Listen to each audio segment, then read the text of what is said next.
je suis Jean-François, un curieux et je pose des questions de médecine. Bonjour, je suis Diane de la Clergerie, je suis médecin et le plus important pour moi, c'est de pouvoir aborder ici tous les sujets de santé sans aucun jugement. Dans l'épisode précédent, nous recevions Maëlle Bacot, cofondatrice de la plateforme Lianelli, et le professeur d'oncologie Julien Perron. Place à la seconde partie. Très bonne écoute. Merci beaucoup pour toutes ces explications. Effectivement, on voit le rôle majeur que peut jouer notamment Lianelli pour l'information et la prévention auprès du grand public. Euh, Ceci dit, on a quand même beaucoup parlé des dépistages organisés, comme celui du cancer du sein et du col de l'utérus. Néanmoins, il y a d'autres cancers, gynécologiques, puisqu'on est toujours, dans le mois d'Octobre rose, qui ne bénéficient pas, des mêmes programmes de dépistage, pour le moment et ils sont malheureusement souvent découverts à un stade beaucoup plus tardif. C'est le cas notamment, je pense au cancer de l'ovaire, dont le pronostic est malheureusement plus sombre. Professeur Perron, de quel autre moyen disposons-nous aujourd'hui, concrètement pour essayer de détecter ces autres cancers, le plus tôt possible? Donc bon, malheureusement, en 2025, si on essaye de faire la comparaison avec le dépistage du cancer du sein ou du cancer ou des lésions précancéreuses au niveau du col de l'utérus, il n'y a pas d'équivalent dans les autres cancers gynécologiques qui sont essentiellement le cancer de l'endomètre, donc de l'utérus, et le cancer de l'ovaire. Néanmoins, dans un cas comme dans et je peux insister en disant que donc malheureusement ça n'existe pas. Comme, plein d'autres chercheurs dans le monde, je travaille sur des méthodes de dépistage multi-cancers dont on espère qu'un jour elles arriveront à maturité pour permettre de rendre service aux populations. Pour l'instant, c'est pas le cas et du coup, il faut s'abstenir, on va dire, d'imaginer des examens pertinents de dépistage juste parce qu'on aurait envie qu'ils existent. Parce que ça expose du coup, et ça on le sait, les patientes dans ce cas-là, à un risque de surdiagnostic et de se retrouver soumises à des examens, potentiellement irradiants, potentiellement, à risque de complications eux-mêmes et en cas de surdiagnostic, à des complications thérapeutiques de traitements du coup administrés de façon inutile. Donc pour l'instant, malheureusement, pas mieux au niveau du dépistage. Par contre, ça reste extrêmement important de communiquer sur ces maladies.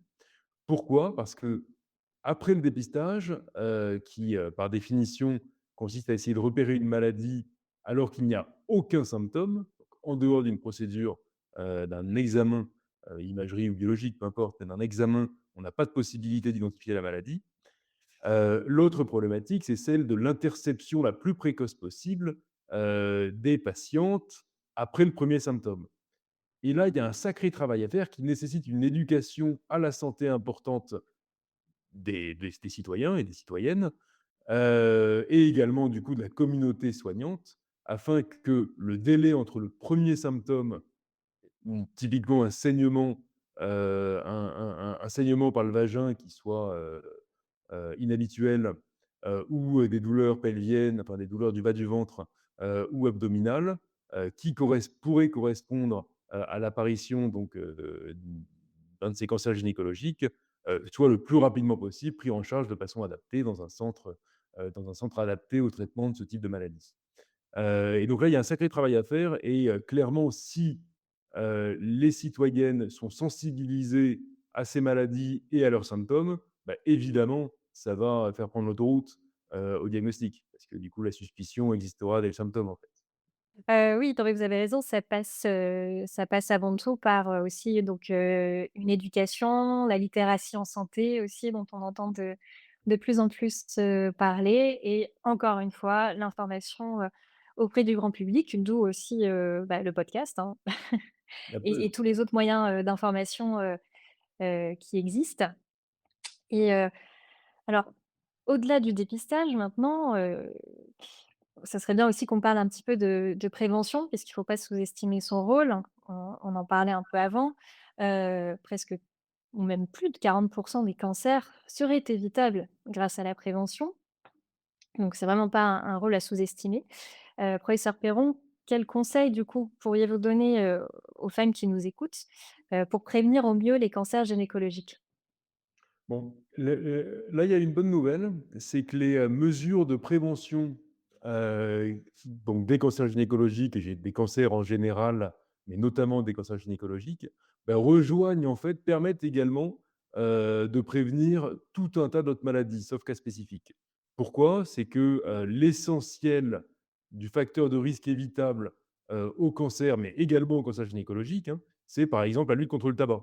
Alors certes, ça permettra d'éviter des cancers gynécologiques, ça permettra surtout d'éviter des cancers de la vessie, des cancers du poumon, et des maladies cardiovasculaires, donc des maladies respiratoires. Ça aura plein d'effets d'éviter le tabagisme, mais notamment, il y a également un rôle dans la prévention des cancers gynécologiques.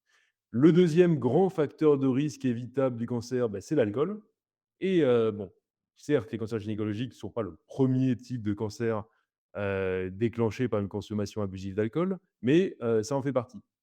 Et évidemment, éviter l'alcoolisation chronique, aura des effets positifs pour, limiter le risque de maladies au niveau du pancréas, au niveau du foie et au niveau cérébral et cardiaque. Ensuite, l'autre grand facteur évitable, c'est, l'hygiène, j'aurais envie de dire alimentaire et physique.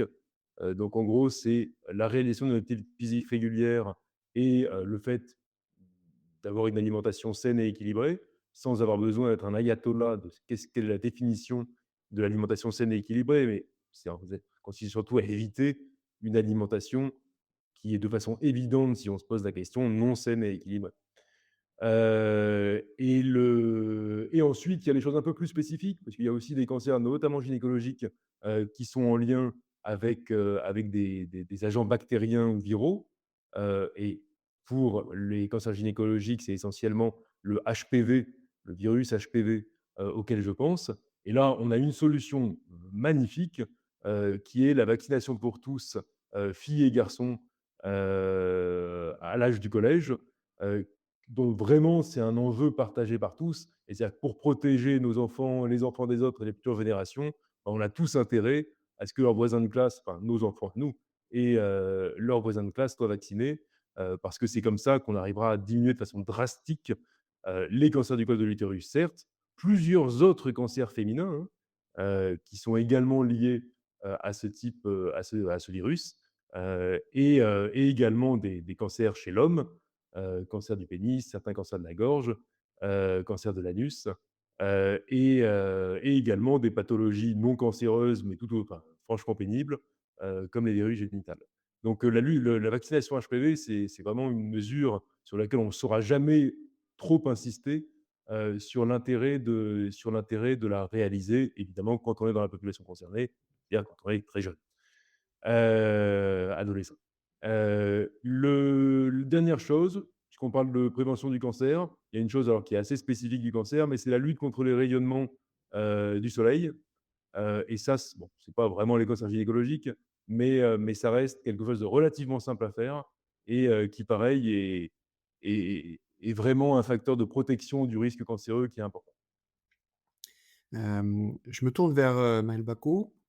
Si on prend l'exemple d'une, femme salariée, travail sédentaire dans une entreprise, une cinquantaine d'années, donc ménopausée, qui fume, qui ne se fait pas suivre, régulièrement par un médecin, donc là, on vraiment un ensemble de facteurs de risque.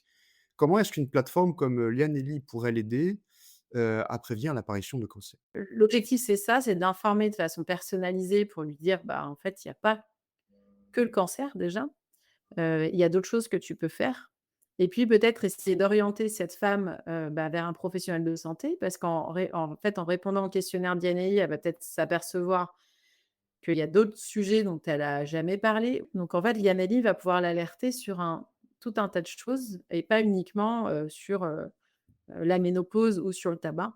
Mais en tout cas, le but, c'est bien, à un moment donné, de l'amener vers un pro de santé et faire en sorte que, encore une fois, le pro de santé puisse, l'accompagner dans une démarche de prévention et donc aussi bien sur l'arrêt du tabac, mais aussi à réaliser ces examens de dépistage qui sont prévus pour elle, et qui n'ont qu'une seule, raison d'être, c'est, de préserver encore une fois sa santé. Voilà, moi j'encourage cette personne de 50 ans à venir déjà se connecter sur l'INLI, à venir prendre conscience des dépistages qui la concernent et puis, à passer à l'action, et en se faisant accompagner par son professionnel de santé. Merci beaucoup. C'est vrai que c'est intéressant comme démarche, une plateforme qui propose une approche globale d'une problématique pour qu'ensuite la personne concernée puisse actionner tous les leviers, nécessaires pour ensuite prendre soin de sa santé et prévenir, ou guérir, ou guérir les.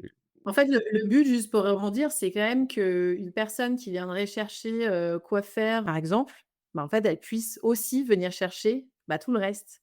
Notamment lui rappeler qu'il y a son dépistage, organisé, du cancer colorectal qui est à faire. Voilà, en fait, l'idée vraiment de l'IADELI, c'est de se dire: «Parlons de tout et on récupère les personnes via d'autres moyens pour arriver à aussi les motiver sur ce qui est plus difficile pour eux». Oui, c'est une démarche qui est très positive. Alors moi, à titre personnel, en tant que, bon, personne grand public, j'ai pas accès à l'information médicale, forcément de manière très précise. Alors on regarde sur internet, on est parfois noyé dans des informations qui sont parfois contradictoires et c'est d'où l'intérêt aussi de plateformes comme Yaneli. On arrive à la fin de cet enregistrement. Pour aller plus loin, on a l'habitude d'oser un peu sur le sujet dont j'ai une question docteur. On aurait une dernière question, bon, pour tous les 2.